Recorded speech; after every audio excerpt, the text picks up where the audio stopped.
Hello, it is Monday evening, and it means that is time for the Monday evening Euro review night show, something like this. Welcome to the Anglo-Italian pod. As always, not a great start. My name is Rory, and I'm joined by my very good friends Adam and Ben. How are we doing, everyone? How are we doing, boys? Good weekends, Ben? Decent weekend? Great weekend, mate. Spurs didn't play, so we couldn't lose again, and Chelsea lost in the cup final, so it's pretty decent. All around, all in all, pretty good. Not bad. I enjoyed it. Adam, what about yourself? Decent weekend? Yeah, not too bad, thank you. Obviously, Wycombe Wanderers lost to Stevenage, so unfortunately, the run was due to end after that kind of cup glory in midweek. But nevertheless, we crack on, and we'll do this tomorrow for sure. We've got Cheltenham Town, but Rory, more importantly, how is Milan and how are you?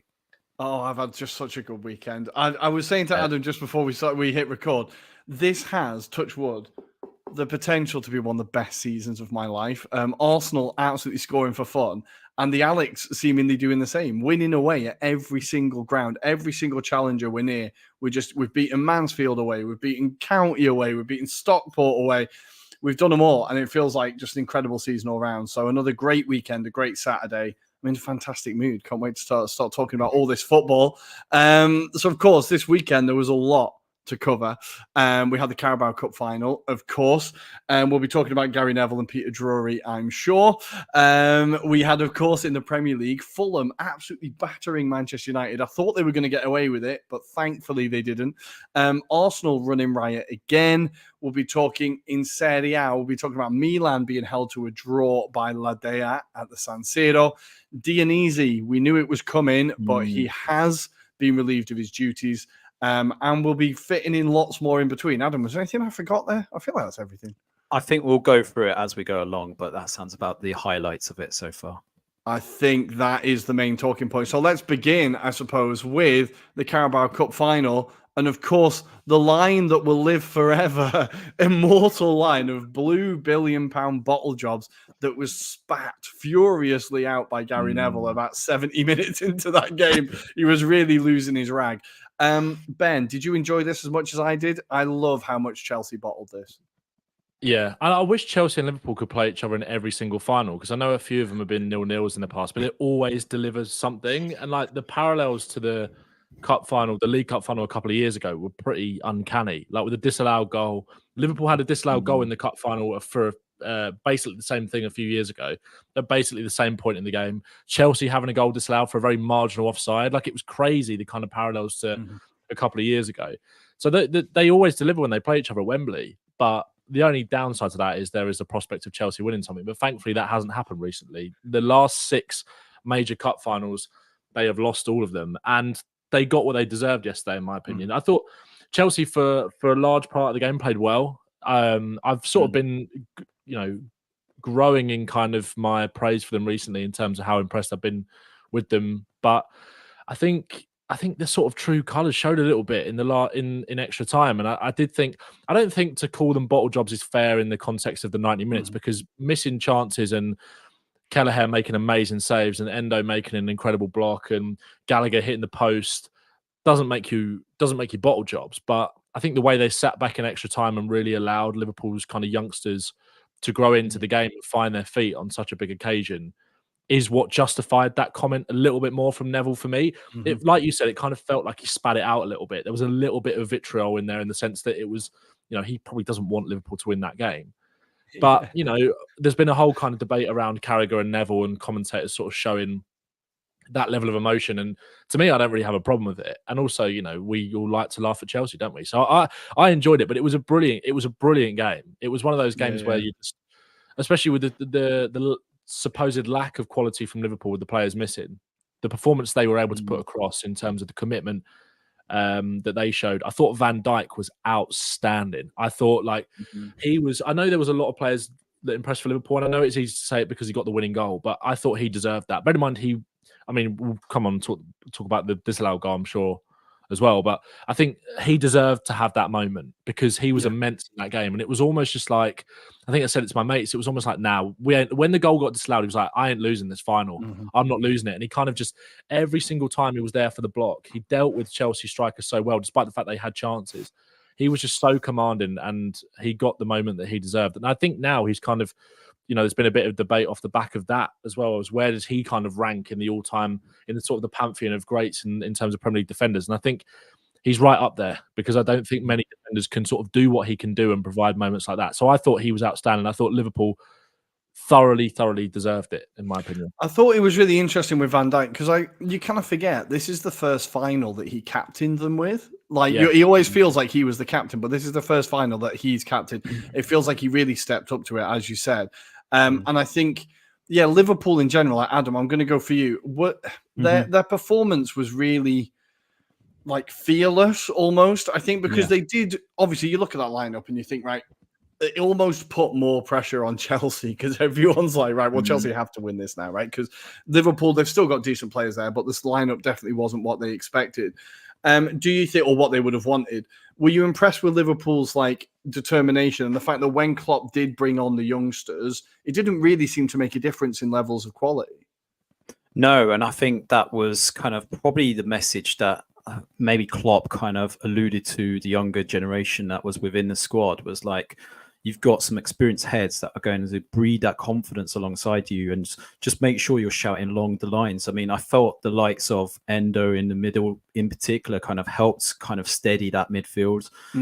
But like Ben alluded to, Van Dijk was that calmness at the back. He was, even when you had a lot of youngsters alongside him, he just made it seem like quite seamless in terms of the way they were going to go about it. He didn't kind of have any scary moments. They did just the basics right. And even when they were under pressure from that kind of Chelsea attack, and there was endless opportunities where Chelsea should have probably done better in that final third, especially when it came to, I think there was a few shots on Kelleher where he just manages to put in a block, and, it was a scramble at times.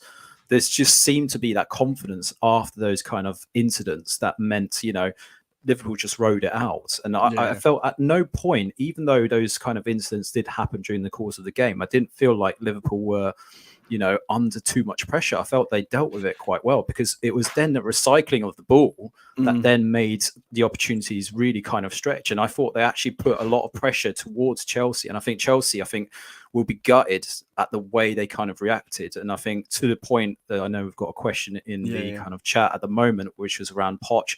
But I felt like Poch didn't really read the game as well as Klopp did, because, that energy that kind of Klopp introduced with those younger players meant that, Chelsea were a bit struggling at times, especially on that right-hand side. We kind of gave a lot of praise to Gusto the previous weekend against Man City, but he really struggled against. He had a difficult start to the game. At the start, he was like, the ball was running under his feet. His first touch was loose. His passes were going out. I think the occasion got to a few of them, and I think you could see that, like, and it's been talked about a lot on Sky Sports today, I think, but the Chelsea team was very young as well, right? But that has been their thing of, like, they've bought all these youngsters. For a lot of them, it was their first cup final. There was no leaders to balance out the youth, whereas opposed to in the Liverpool team, you had Van Dijk, you had players that had been there, done that, and kind of even Kelleher has like won cup finals before, right? If you know what I mean? So they had a bit more of that balance. But I think where Poch got it massively wrong, just to answer the question, so what do you think about Poch's in-game management? Because towards the end of the game, I thought Chelsea are going to nick this, because there was the Gallagher chances where you think it's an indictment on Chelsea, really, that their most threatening attacking player was Conor Gallagher. I like him, but you've got more you've spent more money on attacking talent than him, right?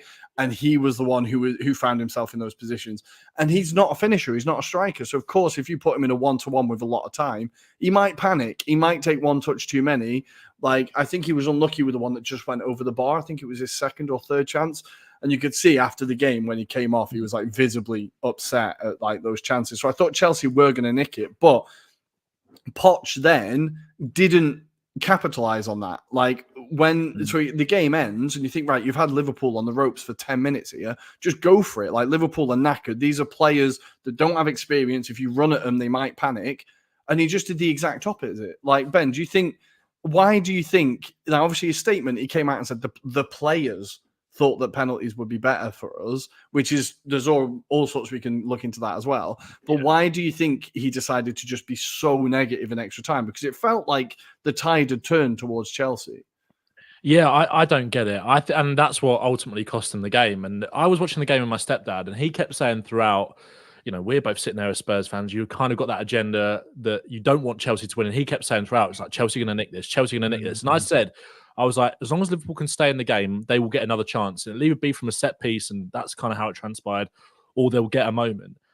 And Poch allowed that. He let that kind of play into Liverpool's hands, like I said before, in the sense that, and we've all kind of alluded to it, he let those younger players from Liverpool really get comfortable in the game, because there was a few of them that I thought came on and looked a little bit nervous, maybe taking too many touches or kind of just firing passes into other people's feet. They looked nervous, and it was understandable because it's a Wembley final, whatever you think of the League Cup. And I think Jurgen Klopp after the game has definitely put to bed the claims that it is a Mickey Mouse Cup. It means something. It's a huge trophy to win. It's a major trophy in this country. And I just don't almost think Poch didn't really treat it a little bit like that. And he played for penalties, and he can come out and say, well, it was the players' decision, and the experienced players like Gallagher and Chilwell almost said that they were tired. But Poch only used 4 out of his 6 substitutes, I think. And the quality that they had on the bench was far greater than what Liverpool had. And Liverpool basically rolled the dice at every single opportunity, or used all of the rolls of the dices to make the changes. And I think you could tell by the body language of the two managers as well. Klopp looked relaxed. Like whenever there was a moment, I think it was either the start of extra time or the start of the second half of extra time. One of the young lads, I can't remember who it was walking off the pitch, and Klopp just put his arm around him. And he was smiling, and he was just talking to him. And it was just like, that's what you want. And Klopp has kind of he's empowered these young players to go and deliver a performance like that throughout his Liverpool career anyway as a manager. And that's why he'll be so missed. But I think he just looked relaxed in the situation. He almost saw that. I think he saw where it was going, Klopp, a little bit in that sense. And I do think Poch's in-game management is one thing that was always questioned at Tottenham for periods. It's been questioned at other clubs as well. And I do think he got this one massively wrong, because it's the best chance that Chelsea will get to lift the trophy. I think, especially if this trajectory continues in the way that, yes, they're playing some good football, and yes, they're getting there. We talked last week about how kind of impressed we were with their performance at the Etihad. And bear in mind, their record in big games prior to that. That's why a lot of people were confident back in Chelsea. Yeah. But Poch has let that go in this one. And I think that's what he looked very upset after the game, Poch. And I think he almost knew that he'd handed the initiative massively to Liverpool. And like you said, they were there to be got at Liverpool. They'd created chance after chance in the last 10 minutes of the game. Momentum, despite Liverpool having a strong game for large parts of it, they were hanging on at the end. And I think Poch, they almost pumped up the balloon to the point that it was going to burst, but then just took all the pressure away. And that's kind of what they did in extra time. They had Liverpool where they wanted them, and they didn't seize the initiative. So I think I don't think you can put it on the players. I think you have to kind of put it on the manager, and he has to take the responsibility for this one for me.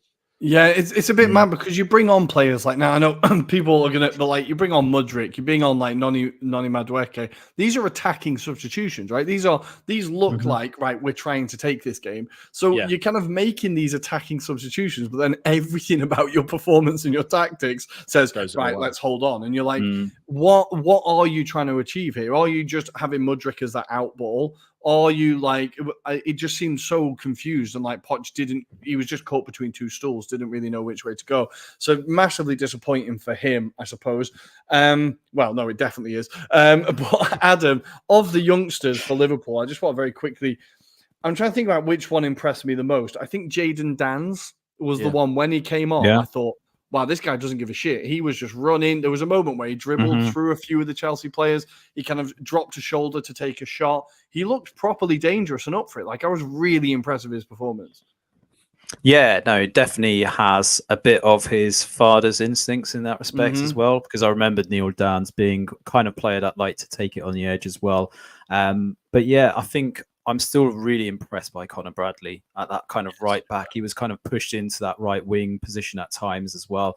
He just seems so calm on the ball. And even though, you've got the likes of Trent in that kind of position, also vying for that position, he just looks like an ideal solution for when they want to put Trent a bit more in attacking kind of minded positions for certain games. So just the way he even took it on against Chilwell, I think, when they clashed as well, like you could see that just the calmness personified. And we did joke about that leaked accounts in our WhatsApp group. I wish that was true. Really it didn't look real, to be fair. Like, it did look real. It absolutely did me. But Chilwell, he makes me laugh because he acts like he's from the ends, but then he's from like Surrey or something. Like he's from like it always makes me laugh. It always makes me laugh. But yeah, with Conor Bradley, I was impressed by how versatile he was because he played about 3 different positions in this game.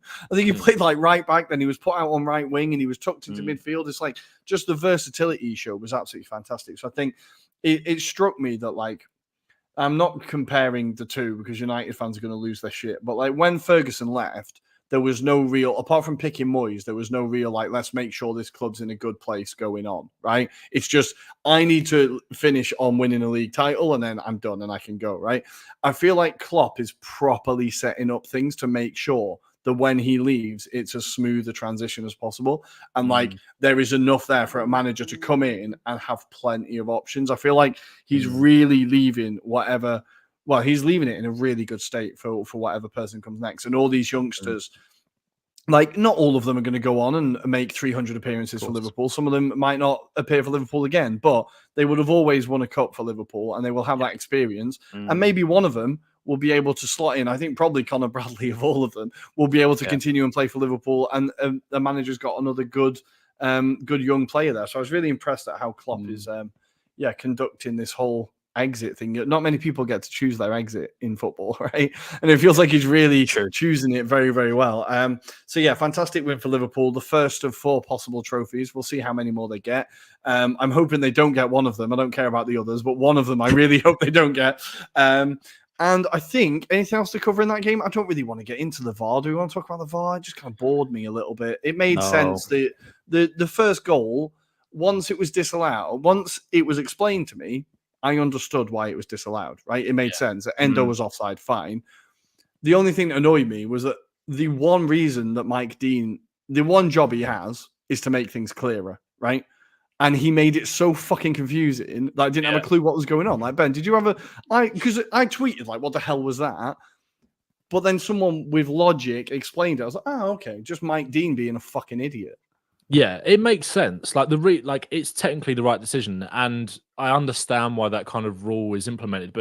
And like you said, Mike Dean's lack of coherence in explaining it was incredibly frustrating because you've got an emotional Carragher, and then you've got Neville alongside him as well. So it's then like they're both kind of chipping in with their thoughts because it's taken so long and nobody saw the incident in the first place.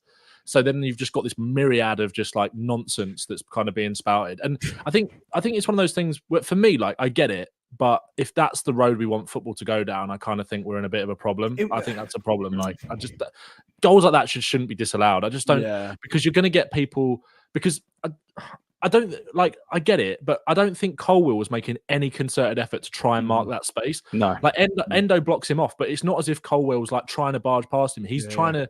It's just so frustrating. I get it, but it's just not where I kind of want football to be, really. Yeah, well, when it needs explaining that much, you kind of think, okay, is it worth going through, to be honest? But my favourite bit was Mike Dean going, well, they're definitely not checking an offside, and then it being ruled out for offside. Cheers, Mike. Thanks, Mike. Like, good work all around there. Also, can I just say, last thing on this, enough with fucking celebrity referees. I don't want Mike Dean chipping off on fucking commentary. I thought once he was retired, we'd never have to deal with him again. I'm sick of hearing him. Carragher didn't want him to be there. Neville didn't want him to be there. I don't think anyone on Twitter, or anyone I saw, was like, oh, thank God Mike Dean was there. That really added to the experience. So I really hope this doesn't become a permanent thing or a more common thing, because the next it'll be Clattenburg and then it'll be all the rest of them. And I'm not about that at all. Let's leave the Carabao Cup there. Congratulations, Liverpool. First silverware of the season delivered. Let's go to the Premier League and let's start in Old Trafford. What a bloody Saturday. There's not many better things than a Saturday evening with match of the day. United have lost at home and Arsenal have won. It's one of my favourite things. Fulham 2, United 1. And not only that, Adam, Fulham absolutely battered them. Like, there was nothing here for United. Yes, they did. And I have got an interesting stat, which is this is the first win for Fulham in 18 attempts at Old Trafford. Because, I think if Fulham could just get a bit more consistency, they would be a lot higher in the league. Right now, they are displaying form that actually we should be maybe potentially considering them to kind of break through a bit more. But the kind of way they approached it was, I think, to Man United's kind of surprise. I think they didn't expect the way Fulham kind of broke away. Muniz seems a hell of a player on the day itself. He just seemed to be breaking through quite easily.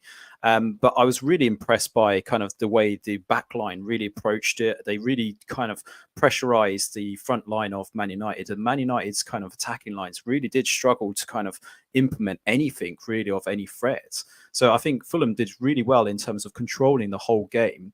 And I think they were unlucky not to have scored more in this match, if I'll be brutally honest. I think there was opportunities where if they have a bit more of a clinical strike force, they probably take it. Now, obviously, Raul Jimenez was missing for this match, but I think it was so astute the way that Marco Silva went about the match, and Adama Traore actually producing something. And I think that's probably just something that I was considering this earlier. I mean, it makes sense that surely a club in the top 5 should gamble on him sometimes and just put something in his contract to say, if you assist this many, you score this many, that's beauty, right? And I know Spurs were almost tempted to get him under Conte. I would love him at Spurs, by the way. But do you know what? When he's on that kind of form, he's absolutely brilliant. That's the thing. It's just getting him to be consistent enough, right? He's such a unique profile of footballer, right? He's so he is what he is, but he's got zero end product. And this time he managed to find end product because United completely forgot he was on the pitch. Like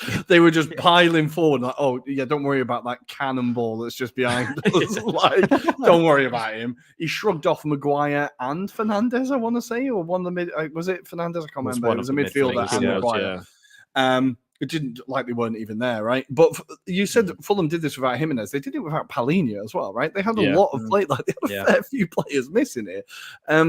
But Fulham, like Ben, I'm going to go to you. They've had a lot of good performances. This is just about them turning them into points now, right? Like if they can get that cutting edge striker, like we said, Muniz looked really good. He was really unlucky with that spin where he hit the post. Yeah. But it looked like Brozier was going to be the new striker, but Muniz might have stolen his place. Yeah, I've been really impressed with him. And like you said, I was kind of waiting to talk about that sort of turn and finish, because if that had got in the, the one that hit the post, he was so unlucky with that, because that's just great. Like when you see things like that as a striker, you can tell they're confident. And you can tell they're kind of playing without that fear. And he was excellent. I was just so impressed with Fulham. And I think we'll get on to talk about United, but because I don't know how many times we can have the same conversation about them. But like you said, that was Fulham without Palhinha, and they drove through United's midfield like a train. It was just like there was no one there. And it kind of, not to jump to United already, but it kind of makes you realise how outstanding someone like Mainu has been, even though he did have not a great game on Saturday. Yeah. Because he shone out like a diamond in shit, like in that midfield, because there was no one there around him to help him. Fernandes is a joke. And we had this exact conversation after Luton last week where Ross Barkley drove past Casemiro countless amount of times like he wasn't there. Man United's midfield is non-existent. We had the same thing when we went to Old Trafford. Our midfield had the freedom of the park. So many other teams have gone there and had that. And it's actually sometimes United, when they go away from home, they can get away with it because of how dangerous they can be when they have the individual quality in those moments on the transition. And especially without Højlund, they do look a little bit toothless. But Fulham was super impressive. And I think as well, there's been a couple of players at Fulham that have come in for a lot of stick, and Calvin Bassey is one of them. He's not impressed really for the large parts of the season, but he was excellent on Saturday. Really aggressive defending, took his goal really, really well. It's a nice finish. It was a really good finish. And United for large periods didn't really offer a threat. It was only when Fulham got the first goal. Fulham took all of the initiative in the game. And I think that's been a common theme at Old Trafford for large parts of the season. Even West Ham, who went there a few weeks ago, got beat 3-0. They took all of the initiative in that game, and they were just unlucky with a few chances. And then United, with the individual quality in those moments, are able to turn it over and turn it around and win the game. But it's and also Iwobi, and you sort of touched on it with Traore with the goal. Like Iwobi took that so well, and Iwobi had countless chances in the first half where if he didn't drag his shot quite wide, he's not that natural finisher. He's never really been that. He always looks a little bit. Iwobi is an amazing ball carrier, like incredible, and you can see why Dyche kind of tried to turn him into a centre midfielder at Everton. And he was sort of playing that same role. I thought Lukic was really impressive as well. Bear in mind there was no Paulinho, because like I kind of circle back, like. If they had Paulinho, God knows what it could have been like. He would have had the freedom of the pitch. And I was super impressed with Fulham, but United, this has been coming. Like we sort of alluded to it last week when it was like, are they getting away with it, or actually, like, is this sort of quite impressive in a way? And you've always kind of stood by the mantle of no, it's going to come like they're going to get. They are shit, and they are shit. I cannot scream it any louder. Like Eric Ten Hag said after the game, and this just made me burst out laughing. You need to focus on the big picture, right? This is just big picture. You've conceded more shots than Sheffield United. Big picture, right? You've conceded more shots than Sheffield United. Your Newport County had 17 shots against you, right? Like every team is battering you. They just sometimes they score like that West Ham game. You've pointed to it. United won 3-0, and I was texting my mate Tom, the West Ham fan, and I was going, mate, you were unlucky in that game. I do not understand how United have won that 3-0. Every performance I've gone, this luck is going to run out. This luck is going to run out because it cannot be sustainable. The underlying numbers always tell you the truth. United are shit. And I think they just take out one player who's been there. Like Højlund has been fantastic, right? The scoring streak has been incredible. And it is a big miss. But if you take one player out of your team and the whole thing fucking falls apart, it means it was built on sand. I just cannot stress this enough. And I think Ten Hag is the best thing that Arteta ever did for the Premier League and for our rivals was have a shit period that we got through. Because now every manager that does shit goes, well, Arsenal stuck with Arteta. And now clubs go, oh, well, we best stick with him, right? If it wasn't for Arteta, Ten Hag would have been sacked fucking months ago. It's just the fact that they're like, well, it worked out for Arsenal. It worked out for Arsenal. I cannot believe he's still in the job. And it just, again, the game management was terrible. United are unable to manage a game and just control. Like once you get that goal, that like you can talk about whether Maguire should have been on the pitch in the first place, but Maguire gets that goal. Okay, I get it. You're trying to win, right? You're at home. The Old Trafford are awake for the first time in 85 minutes, right? You want to try and get something, but you can't just fucking commit everything forward. You have to still be relatively sensible. You have to still think this is a team that have had numerous chances against us. They just show zero awareness. And whether it's him or the players on the pitch, I don't know, but it's just so naive and so shambolic every single time. Like, Adam, do you think there's any, like, Ten Hag can't improve them at this point? It's been nearly, a season and a half, 2 seasons? It's not going to get any better. Yeah, it's not. And he's alluded to the fact that he's not going to introduce that kind of Ajax-style football that I think everyone was kind of hoodwinked and promised that this guy was going to introduce to this team. So I think when we've kind of developed over time, you've seen this kind of Man United side. I'm still none the wiser as to what Ten Hag's actually brought to this team. I don't know what he's actually pushed on since, say, Ole Gunnar Solskjaer. And I don't think literally he has a clue about what the direction is going to be going forward. I couldn't tell you what his philosophy is in terms of how he's going to build this team. I think it seems to be, like you said, it's all stuck on this principle of Højlund and build a team behind him. Whereas you need to kind of address a number of different areas. Now, he's been kind of fortunate with Mainu, who's come in from the youth team, obviously looks like a promise. And I think he'll be a hell of a player. But I think that it sounds like there's some really disruptive influences in that dressing room as well. We can obviously highlight the likes of Rashford and the way he's kind of applied himself this season and kind of question, well, where is he going with his career right now? I don't know what he's trying to do. And he doesn't seem like he's interested in being at the club, let alone trying to play for his career. So it just baffles me. But yeah, Ten Hag, I think we've said it enough times. We just don't get him. He's a bit like Pochettino. I think we should get him out of his misery and just start again. But, I don't know. I just don't know what Ratcliffe is thinking. I think also for both clubs, just starting again, like Pala, Jesus Christ, at what point? Like, they're just stuck in this vicious cycle of like just mediocrity. It's insane. I think Ten Hag then turns around and says, he was talking about new signings, right? I need to buy some new players. I need to improve the squad. I need to like get the players in that I want. The player that you want, you brought on in the 99th minute and you started forcing ahead of him because he's been so shy. He's not able to hit a barn door for 2 seasons. Like, do you think the board have any right to trust you anymore with another 100 million? Like, he's one of the most delusional managers I've ever seen in the Premier League. And there's like Nathan Jones and then Ten Hag. I think it's like really close run thing. But long may it continue, because I really enjoy laughing at Manchester United. But for Fulham, an incredible win. Marco Silva, the job he's doing there is just absolutely fantastic.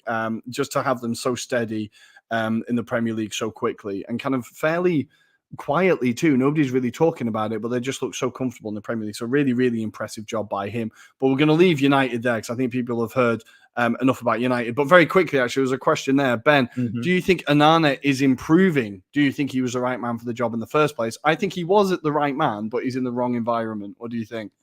Yeah, I think it's clear that Onana is obviously a decent keeper, but I just don't. I think he's in the wrong place, like you said. I think United is a circus at the best of times, and you don't need to add more chaos to that. And I think he just brings too much of that. I think as a goalkeeper, it's important to kind of have confidence, but I almost think he almost backs himself a little bit too much at times as well.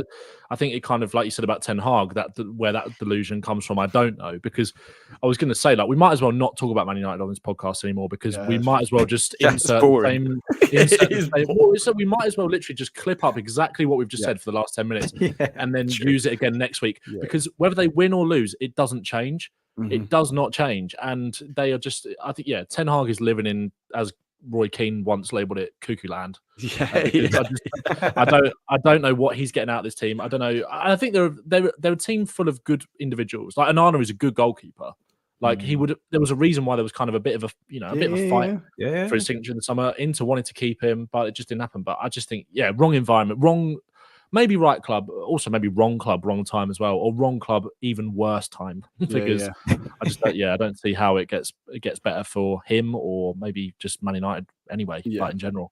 It is unbelievable. But, we will be here again next week after they play Man City. Oh, my God. Can you imagine how that's going to be? That's going to be a good old-fashioned paddling. I'm really praying that United do something, but I don't know why I'm even bothering. To very quickly finish the Premier League, I just have to say Arsenal scored 4 again. Newcastle... I really wanted to batter them, and I'm so glad we battered them. After what happened up at St. James's Park, the fans were so fucking loud. Before we even get to the decision, I was just really, really impressed. The first half, I think, on form, when we are going, we play the best football in the league at the minute. I think, honestly, we are playing the best, most attractive, fluid football. Kai Havertz on the end of chances, Saka fucking killing it. I just absolutely loved everything about this performance. We probably should have had a few more. I was kind of weirdly glad that Joe Willock scored. I was like, oh, this is going to be one of them. It's nice that it's Joe Willock. But Adam, Newcastle, that was tough to watch. Eddie Howe, how much longer is he going to last in the job? Because this is getting pretty ugly. It was pretty abysmal, wasn't it? And I think he admitted that he had no excuses for that performance. They really did struggle with the kind of relentless pressure that Arsenal applied. And also, I think a lot of praise has to go to the tactics, either of Arteta or kind of his analytics team, because they obviously targeted those set pieces. They could have scored a lot more from set pieces alone. But they targeted Dan Burn in particular. He had a torrid game, and it's just across the board. Like the fact that Isak really struggled for any impact in this game kind of tells you kind of the job that Arsenal applied. And Kivor seems to be getting a lot more confident, and it really did improve as the game went on. I felt like that was his most assured performance for Arsenal that he's ever had, and that applied throughout the whole squad. In fairness, it wasn't just him, it was just the whole approach that they took into this game was really good. So fair credit to the way they applied themselves. But Newcastle, I think there's been a lot of kind of sounding out around Howe's future, right? There's been a lot of kind of question marks around what do they do next. I think it would be naive for them to kind of pull the trigger right away, right now, because he's had a bit of a onslaught of injuries as well that he's had to deal with, and Tonali being out for this season's being probably not something that they kind of planned for. So, I think it's better to judge him maybe after this season. But I mean, the writing does feel like it's on the wall at the moment. And, it depends on the ambitions of the club right now, whether they feel that this isn't really part of their progression plan. But I'll be open to kind of suggestions. I mean, I don't know what you guys feel is the right approach. I mean, Rory, do you think someone like a Jose should be coming into this role? Or it just felt like a project team, right? With Howe at the helm, this felt like they're going to give them the opportunity. But now, whether their expectations have risen that high because of the Champions League, that they feel they should be achieving that season upon season, which I think was ahead of plan, if I'm not mistaken, right? Yeah, definitely. Yeah, they definitely got there quicker than they thought they were going to. And the fact is, next season, it looks almost dead set that they will not be in Europe next year. They might get the Conference League, might get the Europa League. It'll take a pretty big turnaround of form, at which point FFP kicks in even more, and then they can't spend more. And it feels like, obviously they're trying to do it like sensibly and they're following the rules, unlike other clubs, right? But yeah, it does feel like they're kind of hamstrung a little bit. I think Eddie Howe has been, as you said, unlucky with injuries, but I think I'm seeing a bit of like, do you remember his Bournemouth team used to ship goals all the time? His Bournemouth team were never defensively strong. They were never like that disciplined, steady team. They were always like, they'd win 3-2, they'd win 4-3, they'd like draw 4-4. And it just feels like he's kind of slipped back into that mode where that sturdiness for Newcastle only really lasted one season. I also don't know who else they really go for or what they do really, because they've still got players like Almiron and who I think ideally they would have moved on and they would have upgraded. So there's still like that weird, like Longstaff is decent, but he's not going to win you. Like, if you know what I mean, there's just a bit of a weird squad there at the minute. Like, Ben, where do you think they go from this season? Like, I don't think they're going to get Europe, are they? No, and I think if you look at someone like Wolves, I think Wolves are in probably a better place to maybe nick in the Conference League ahead of them, or someone like Brighton as well. Like, I can't see how Newcastle do it. I was just looking at the fixtures. They've got a slightly more favourable run coming up, but that still involves a lot of tricky games ahead of them as well.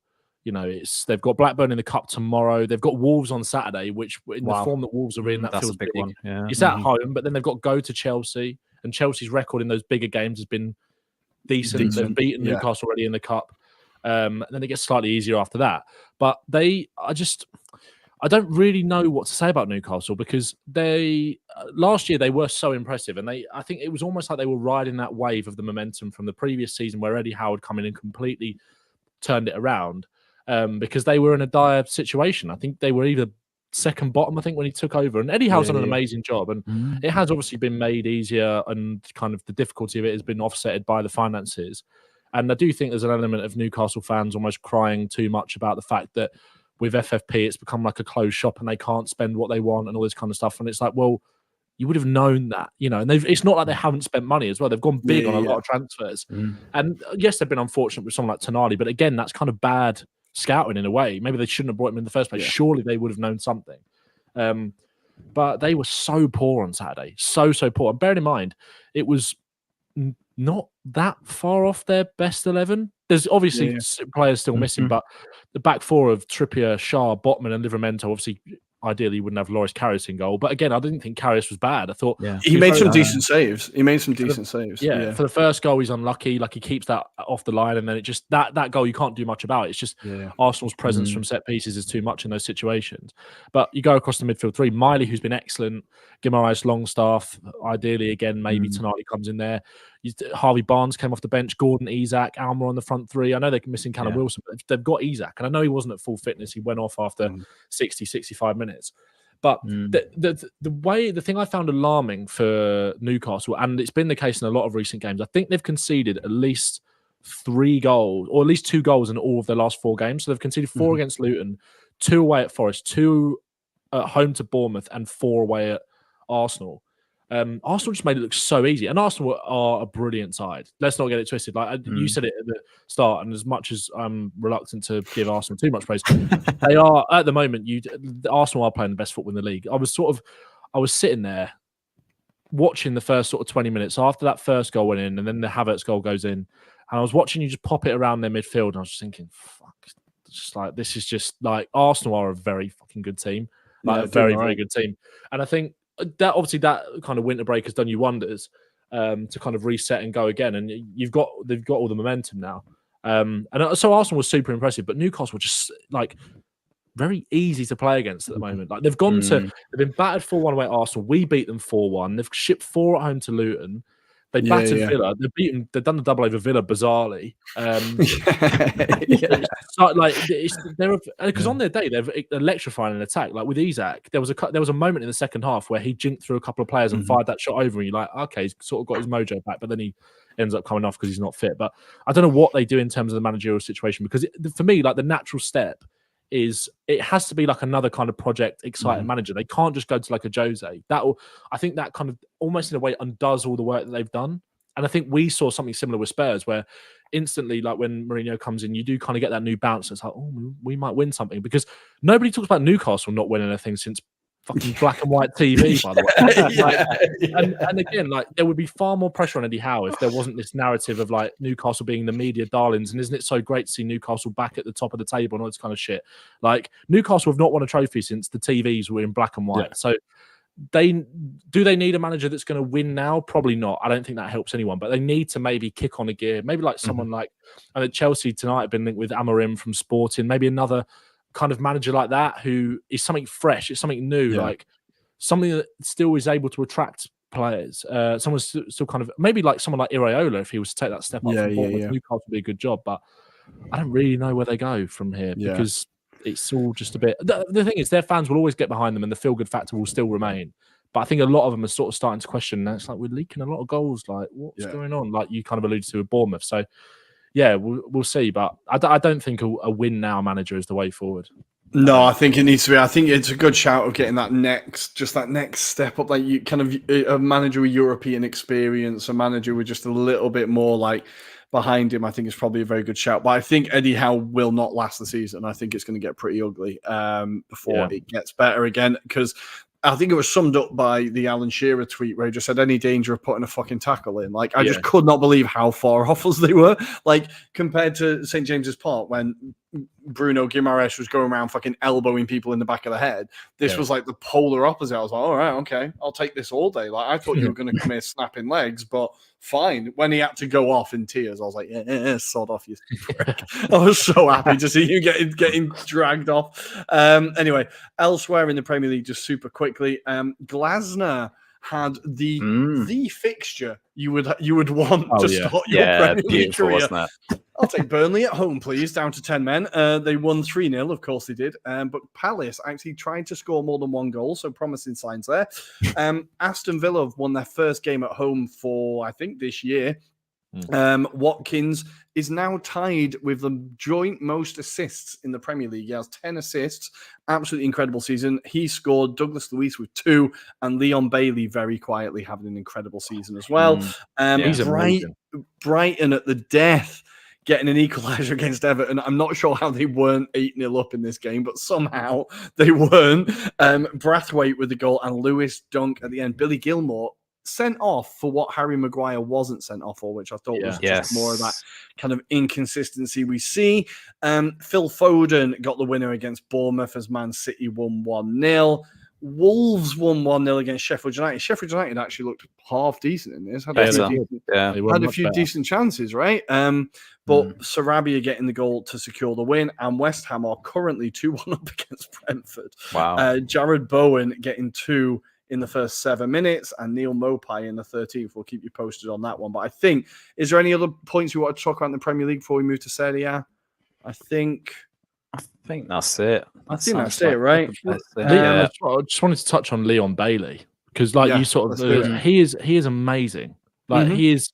I think the Villa's win on Saturday was kind of sort of, it was almost won by the 3 players who have sort of defined their season, and Watkins getting the goal, and then Louise getting 2, popping up in those kind of more advanced areas. They're a really good team, Villa. Like, I know they've had a struggle in the last few weeks, but I think when Bailey came in, there was so much excitement around him, but he's always been hampered by injuries. But this season, he's been unbelievable. Like, really, really good. There's been a lot of hype about Diaby, but I think Bailey stood out, and I think he kind of deserves some more flowers than he's getting at the moment. Although I think people are waking up to it, but I think he's been incredible.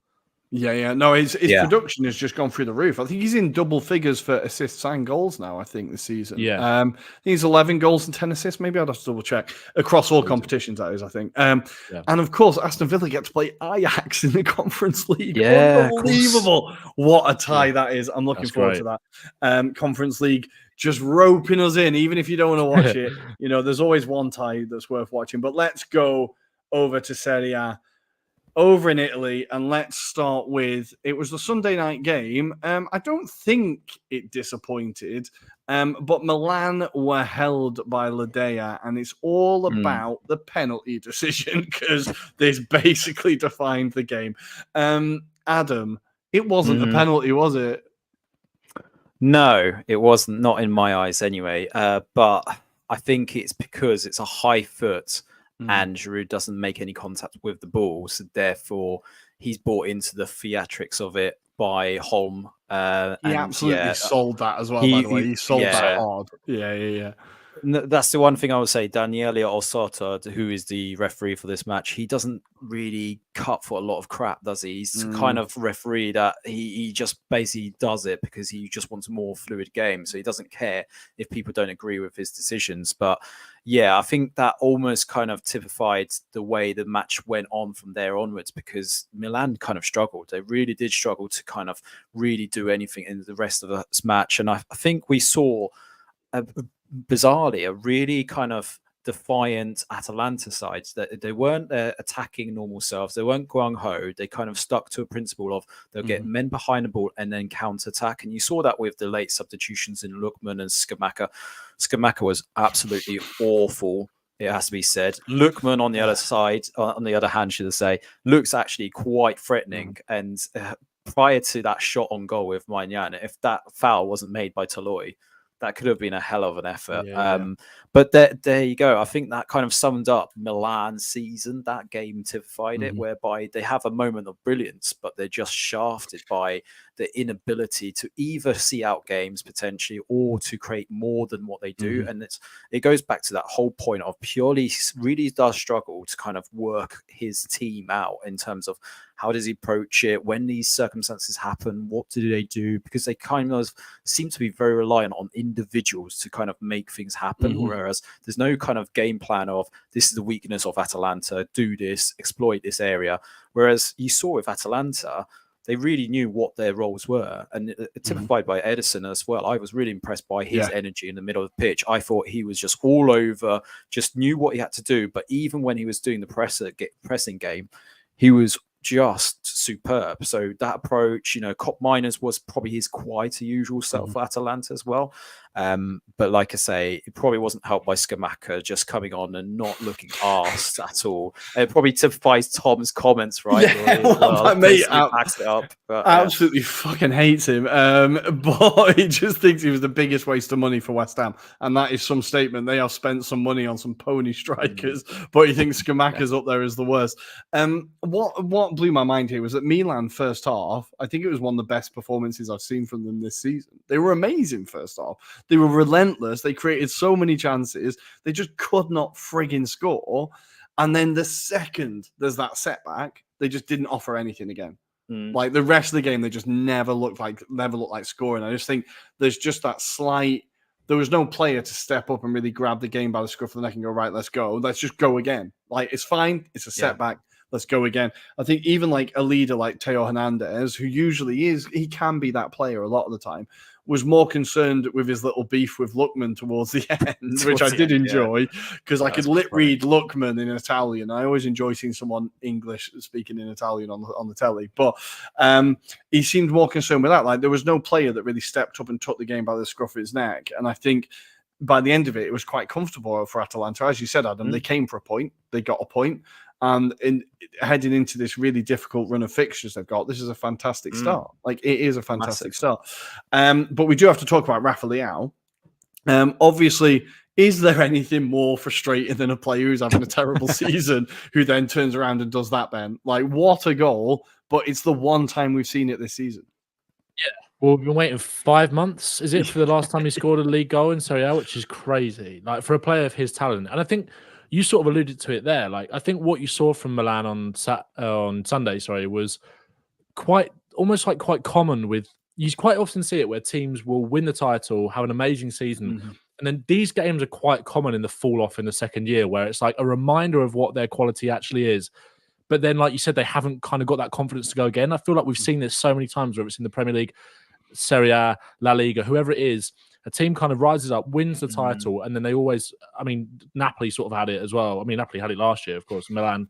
But I think with, it's just the confidence isn't really there for Leao or Milan, but Leao showed it yesterday. That goal was unbelievable. Like, I know he got a bit lucky with some of the sort of bobbly like deflections here and there, but you know, he got slightly fortunate. But it was an amazing finish and a reminder of his quality. We've been waiting for it for long enough. Like, I don't really understand how he got away from those two defenders. Like, he got a little bit lucky with some of the touches, but it was just when you got that much pace and power, but also kind of the agility for someone who is so strong. He's such a force, and I just don't bear in mind. Like, it feels like maybe this Milan team is sort of coming to the end of the great few years that they have had. You would have thought that bear in mind, like, Leao will be a player that is sought after in the summer, no matter how poorly by his own standards he's performed this season. So it is quite a surprise. It almost reminds me a little bit of that Hazard season at Chelsea in 2015-16, where Chelsea massively fell off. Obviously, Milan haven't been through that, but Hazard just every now and then towards the end of the season, I remember he scored this amazing goal at Anfield, and it was sort of similar to that Leao one, where it was like, oh, so you can do it. You can do it. But yeah, it was a strange game. Like I said, Atalanta will be very happy with what they got. The penalty was really soft. Like, so soft. He ducks his head into it. Giroud, you could sort of see the perplexed look on Giroud's face. And I can sort of see why he gave it, but I'm just really not sure about it. But yeah, frustrating. As good as Milan were in that first half, I think they'll be even more frustrated than some of the games that they've actually lost almost, because it's like, well, we can do it, but why can't we play like this for 90 minutes? Yeah, there was just zero threat towards the end, and I think Atalanta were just very, very disciplined, like you said, Adam, just able to show another side of the team, right? Because we're used to Atalanta being kind of swashbuckling, let's just concede 8 because we'll score 9 kind of thing. But I think that defense that they've got there, including Sead Kolasinac, absolutely love that man. Seeing him bleeding from the face and still playing, I was like, well, I'm glad you're not at Arsenal, but I'm glad you're still out there. But that midfield, that defense looked pretty solid. Like, Scalvini is still prone to the odd rick. He had a few dodgy moments, but I think that back three and the Ruggeri and Holm, they were pretty solid throughout, right? I mean, if you take away this game in isolation as well, they've been quite solid. Scalvini's been going on little runs from defensive lines as well. So I think there is definitely promise. Scalvini, as you highlighted, had his moments yesterday. And I think that really is where he gets highlighted a lot more. We have to remember he is only, 19 years old. So he's broken very early into this squad and a lot of expectation. You know, he's already in the Italian national squad as well. So there's a lot of high hopes on him. But yeah, he's got to develop that kind of reading of the game. And I think Ben alluded to that kind of Leao goal. That was his kind of diving tackle where it kind of ricochets off him into the path of Leao, where he probably should just stay on his feet and just run him down the sides. And I think that's just where he probably needs someone a bit more experienced alongside him that will help him read the game a lot more. So, you know, in time, he will get better. But you know, they've been superb, and Karnaseki as well. That's someone that I called out a long time ago, and I feel he is definitely a future Azzurri number one. The way he was so calm and composed, even at moments when Milan looked really threatening, he was just so in command of his whole area. So a lot of credit to the way that I had just reacted. I just literally Googled him to be like, I need to talk about him next. The way he dominated the area, he was able to cut out passes, able to come for crosses. He just really just took away a lot of the stress for Atalanta. And I think just 100%. A really promising sweeper keeper there, just really dominating for his area. And 23 years old.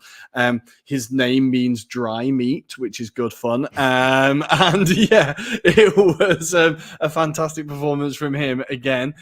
He's kind of come from nowhere, though. I feel like he just came into the squad. And everyone's like, oh, okay, here he is. Don't forget, I think Gasperini was never settled on a number one because he had Musa beforehand, for example, and Kanaseki was on loan at Cremonese. He was the standout player at Cremonese. But yeah, even this season, he wasn't necessarily the number one, Rory. It's only recently. He's only had a run of like 14 games now, or it must be 15 or 16 by now. But yeah, he's been superb. And he's only, I think it's maybe 7, 8 clean sheets now. So he's doing superbly well in that respect. So I think, there's more to come. But yeah, he's certainly making a stake for being more of a regular in that squad. And I think he will stick with him now because he's shown with that performance how mature he's become now as well. So that's going to help him going forward.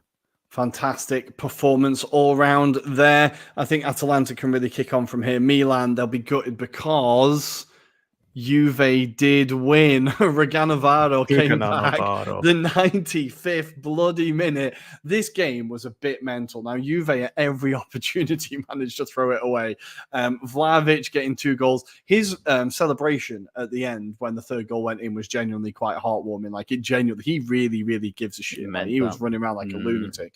But I can't help but feel Juve still got away with one here, Adam. Like, it still wasn't the most convincing.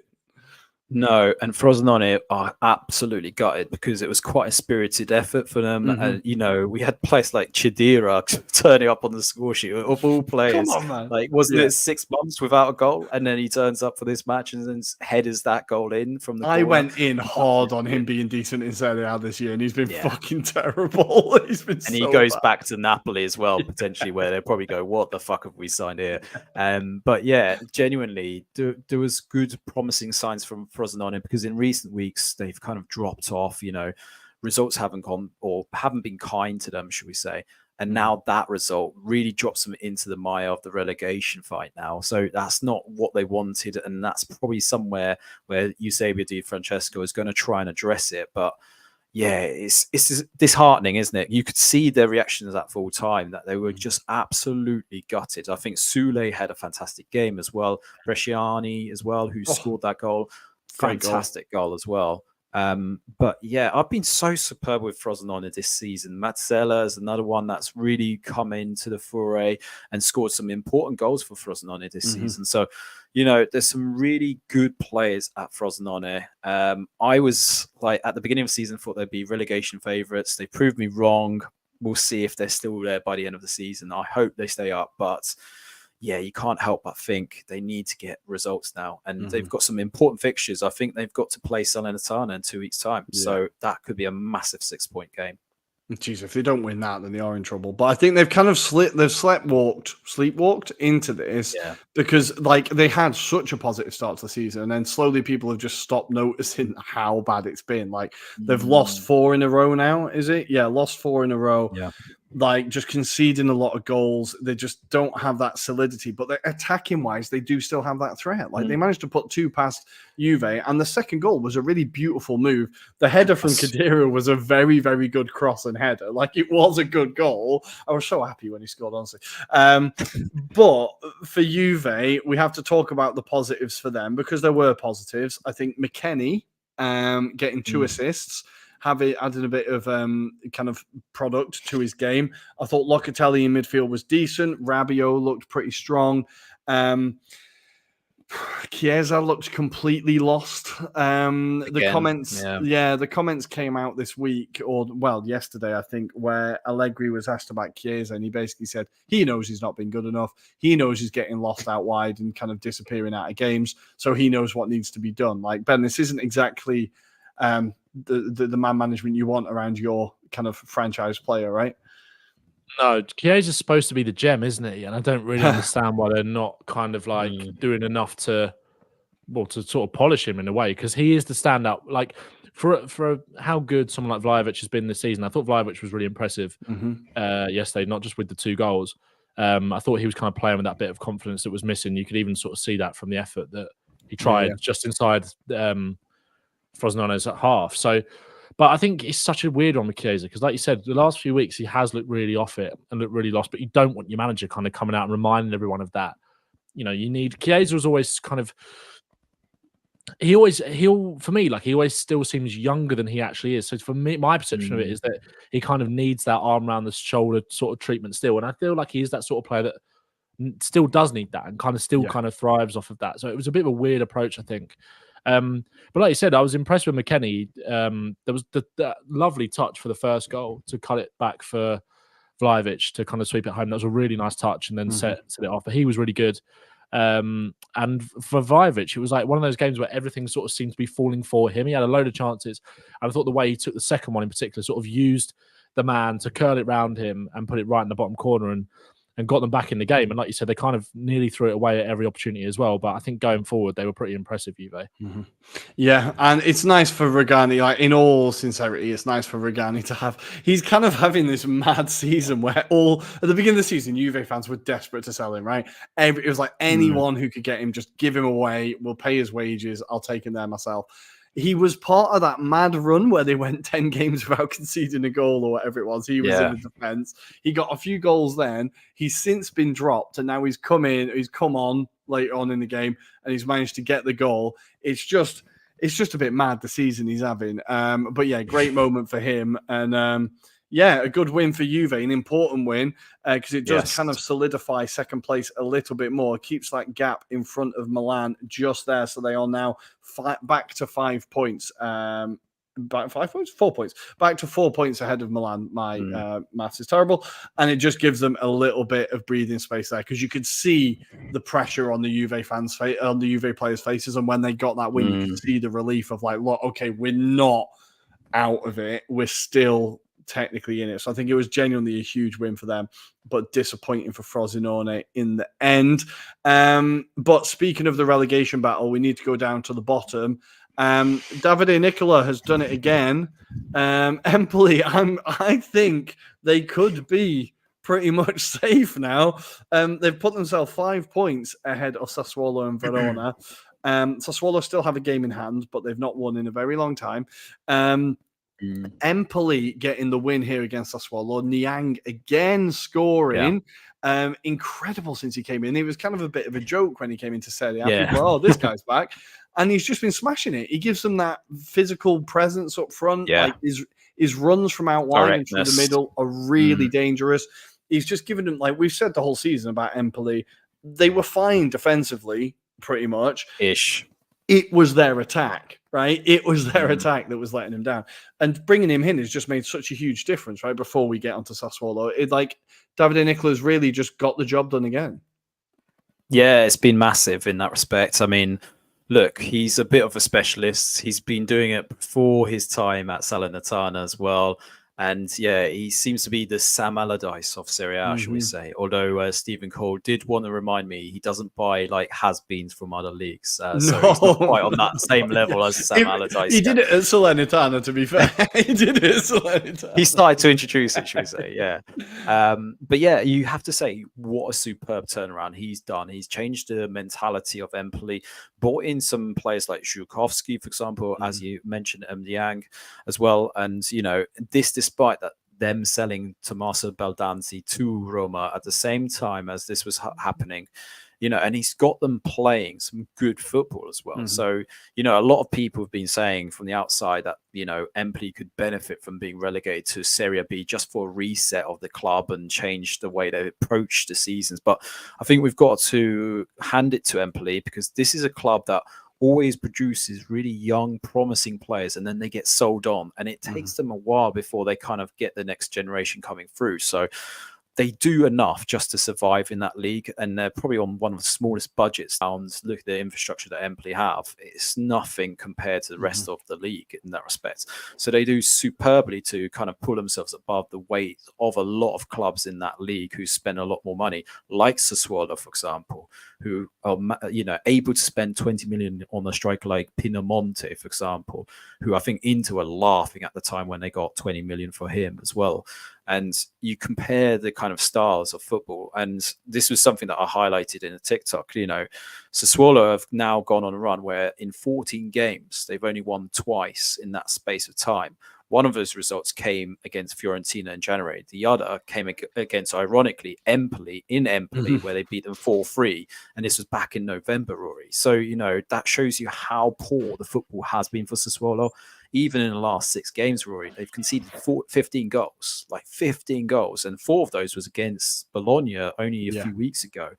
So, you know, they haven't been able to shore up the defense. They haven't got a solid identity in terms of the way they play it. And, you know, I know they are missing Domenico Berardi, but I've even highlighted the likes of Armando Loriente, for example, who hasn't really pushed on this season.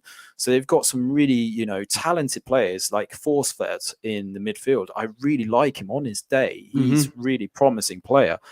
But they've not been able to get that kind of inspiring performances out of those talented players. And if you imagine you've got Josh Doy, who joined in from Hellas Verona, he could actually be going out of the league, even though his own club that he transferred from might stay in the league. I mean, how mad would that be for him? So, you know, Sassuolo, with the infrastructure amount they spend, they expect better. The question is, why have they left it so late? And who they're going to bring at this stage? It's really tough to kind of bring someone that can inspire victories, because they've got a tough run, Rory. You look at the fixtures, it's not straightforward. They've got a few 6-pointers that they have to win against Salernitana, Frosinone being one of them as well. And in between that, they've got likes of Napoli, Roma, and Milan. So they haven't got an easy fixture list by the stretch of imagination. But yeah, Sassuolo is bored. I don't know why they've left it so long to make the decision. It's just mental.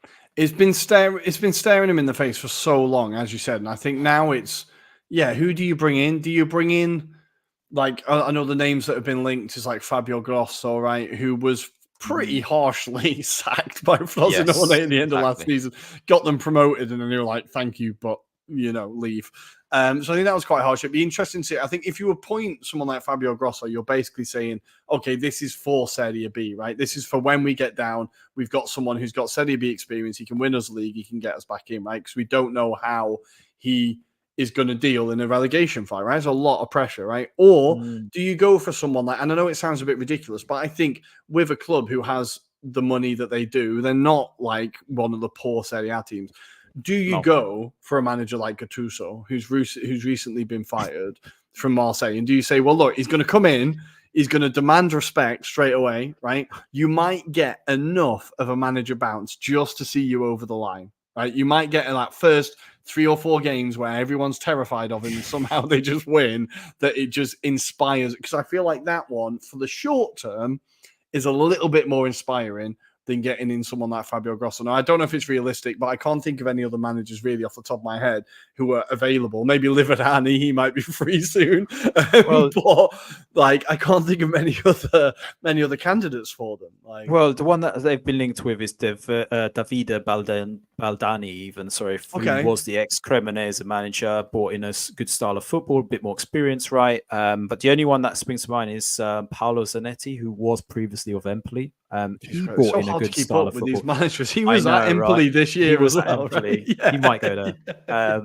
But yeah, no, I genuinely think that could be a good caliber of manager for them. I mean, who are you going to like prize out of, say, Serie B? I mean, Fabio Petru is doing a fantastic job at Parma. I can't see him jumping ship at the moment. No. So, you know, you are stuck with the Mazzaris of the world, unfortunately. True. I don't think Mazzari would go. But again, you need someone that's going to, like you say, brings a bit of bounce, bit of determination. I wouldn't go with Gattuso personally, but funnier things have happened, right? I'm starting the campaign here. Gattuso for Sassuolo. Ben, you're with me, right? You'd love to see Gattuso managing in Serie A, right? We got linked with him. Honestly, that was when it was just like, do I want to support this football club anymore? Do I still want to be a Spurs fan? Brilliant. There was like, our fans put together a hashtag no to Gattuso campaign on Twitter, and then it was like like the day after, it was like Spurs have pulled out of negotiations, and we were like, yes, we did this. Well, in actual reality, I think they realised that he was fucking mental.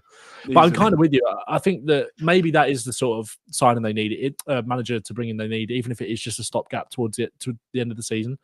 And to be fair, a section of our fan base also did a no to Postecoglou campaign. So it turns out, what do we know? Gattuso could be an incredible manager. So, but maybe just to steady the ship, to kind of have someone to go in there with that authority, that leadership, that kind of aggression to spark some players into life. It might not be the worst shout, to be fair. I think they could do worse. And even though Gattuso is a certified nutcase, everyone who's worked with him, all the players absolutely love him. All the players come out and go like, "Look, he's one of the best people I've worked for." Right? Like they all absolutely love working with him. So I think it could be a bit of a bounce, but I'm not sure if it's going to happen. But for Empoli, absolutely massive win. Davide Nicola, just unbelievable. He did it with Crotone. He's done it with Salernitana, and now he's doing it with Empoli. Just heritage. Absolutely love it. So we're going to leave that game there, and we're going to very quickly, I suppose, go for Napoli. Oh my God, this was painful watching. Yeah. I don't know if anybody's seen that Osimhen miss where he smashes the post from about a yard out. It's genuinely impressive. I don't know if he could do that again if he tried. Like the accuracy that he showed from that close in was impressive. But Napoli endeavour to let a win slip again. They just can't get goals. Like I know they've got one here, right? But they're just not scoring, Adam. Like this is a team that put up mad numbers attacking wise last year. It's basically the same personnel, right? It is the same personnel. Why is it, do you think, they're just not getting those numbers? Because this year they've just not been able to score at all. It all stems to the management that they've had for the last part of the season. So if you think how they started off, obviously, you couldn't have gone any worse than Rudy Garcia personally.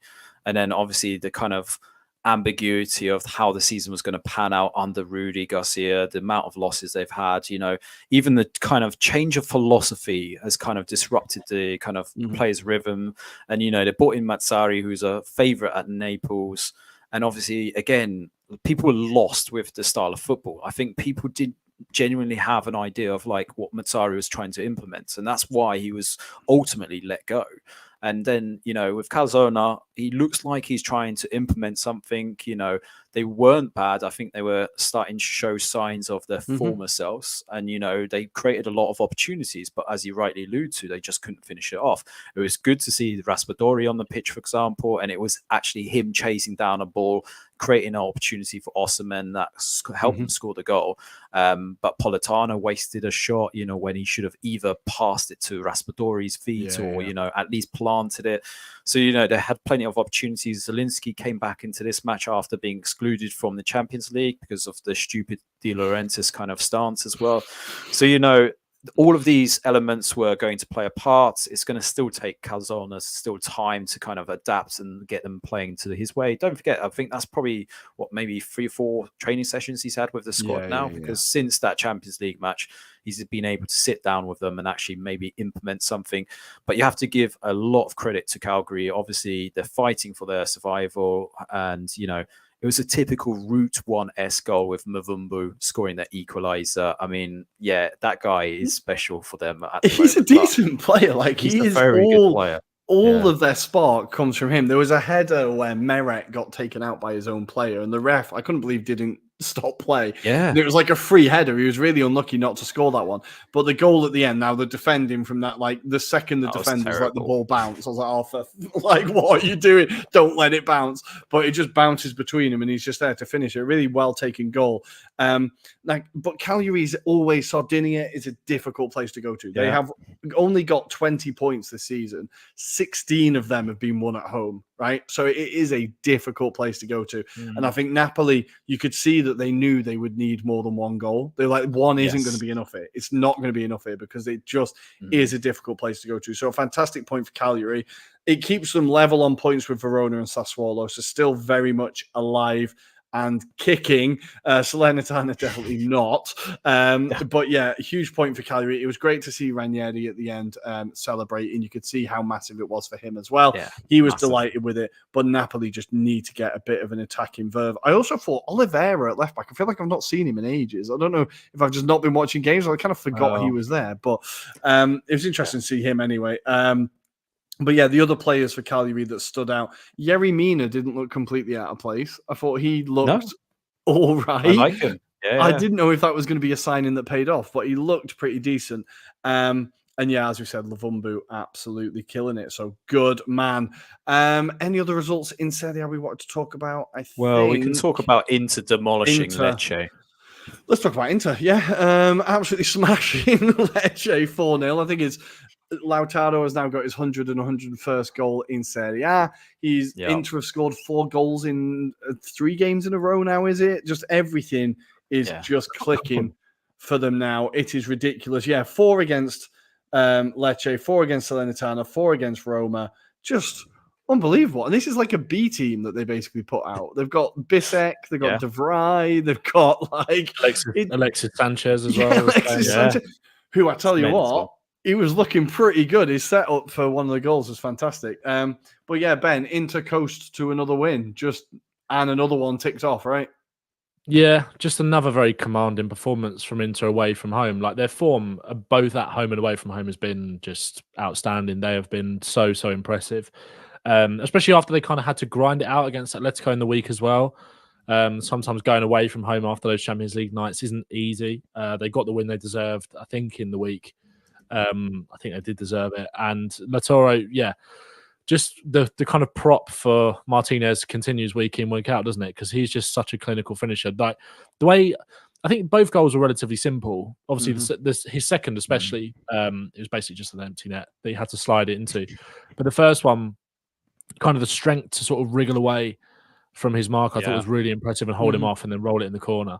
I just think, again, the disrespect outside of the league that he gets is just incredible. And I think, again, people are like, oh, well, he didn't score in the Champions League in the week, but that was an incredibly tight game. It was always going to be like that against Atletico. They're always going to make it difficult. And that second leg is going to be really interesting, especially with the lack of, well, obviously there is no away goals now for teams in the Champions League. So that's not a bad result for Atletico, really. But it's not a great result, but it's not bad for them. But they will have to turn it around. Yeah. The marking for the De Vrij goal was so poor. It was really bad. It was really bad. They were just too good, and it could and should have been more, really. But yeah, really impressive again from Inter. Well, is it exactly? Yeah, and even De Vrij is a player who's had like a season kind of in and out of the team, and then comes in. It's just this depth we've talked about over and over again, Adam, isn't it? They're like these players, they can just come in, and I think Inzaghi's done incredibly well to like keep them involved. Like it'd be quite easy for De Vrij to do a Skriniar, right, and just kind of turn his head, lose interest, start looking elsewhere. But he's not. He's been included. He's come in, and when he's coming in, he's still putting in incredible performances. I thought that about Bissek as well. Like he's had to be super patient for his chances. I know he's come in out very much as a deputy, but when he comes in, he looks calm on the ball. He looks assured. He looks like not out of place at all. And I just think Inzaghi deserves a lot of credit for keeping the fringe players involved, invested, and able to put in performances that are like worthy of this team, right? 100%. You know, he has a style of football, and I think there was a lot of criticism about Inzaghi in previous seasons not rotating his players, you know, having certain personnel play for big games, for example, and not giving them a rest, for example. And you can see what happens when he does rotate those players. They play to the same standards, you know, same intensity, the same kind of ethics, you know, when they're kind of changing the kind of style of play, for example, rotating the players, you know, you still see those kind of marauding runs from the centre backs, for example. They're all doing these kind of triangles and moving into space, and they're creating opportunities. You saw the best of Aslani, for example, in this match, and that was a fantastic thing to watch, because I think he's a kid that we've been really excited about, you know, and seeing him from Empoli to here, that was a big step for him in his career. But you saw it across the whole team. Like, you know, Ben alluded to Alexis Sanchez, and, you know, he was rolling back the years with that kind of style of football. He looks like he was prime Alexis Sanchez that we knew of, you know. And I know it's Lecce. Look, Lecce are Lecce, but that's a difficult ground to go to. South of bad either. Lecce no, weren't they're not that terrible. bad. Not terrible. Like, they weren't bad at all, but Inter just are Inter, right? And because they had a few chances, I think Banda had a chance, and there was a few chances that Lecce had they just didn't take. But like, yeah, they weren't as bad as 4-0 looks. It's just Inter were as good as 4-0 looks, I think. But yeah, I think that's all of the Serie A action. Now we do have a request. Where's it gone? Matty Kushner asking if we could get some Prem predictions for next weekend. Now, Matty, I'm going to say no. You're going to have to listen to our podcast on Friday to get our Premier League predictions for next weekend. So we're going to have to keep you waiting. I apologize, mate. But guys, that is us done for the week. I think that is all of the results. Just to go very quickly through the rest of Serie A, I suppose. Fiorentina are currently winning 2-1. They won. They won. That. They've won 2-1, 90 plus 7. Yeah, they're winning 2-1 against Lazio. Goals from Coyote and Bonaventura. Roma beat Torino 3-2. Torino looking massively improved recently, but a Dybala hat-trick has given Roma the 3 points. De Rossi continues on an incredible run here. Really the desired effect. Monza beat Salernitana 2-0, of course. Genoa beat Udinese 2-0. Retegui scoring again. And Bologna won 2-0 against Verona on the Friday night. Yeah. Fabian, who's on a bit of a run, got a few goals in the last couple of games, scoring, and Freuler with the other. But that is everything, guys. This midweek, we do have some FA Cup matches. Coventry have beaten Maidstone 5-0. That's the end of that fairy tale. Tomorrow night, we have Bournemouth taking on Leicester, Blackburn taking on Newcastle, and Luton Town taking on Manchester City. Pick an upset from those three, guys. Which game's going to be the upset? Go first. Bournemouth, Leicester, Luton City. Luton City. Blackburn to beat Newcastle, I think. I think Blackburn to beat Newcastle. That's what I'm putting my money on. Full house. Then we have on Wednesday Chelsea taking on Leeds United. That's an upset. Okay, yeah. Absolutely nailed on upset that. Chelsea taking on Leeds United.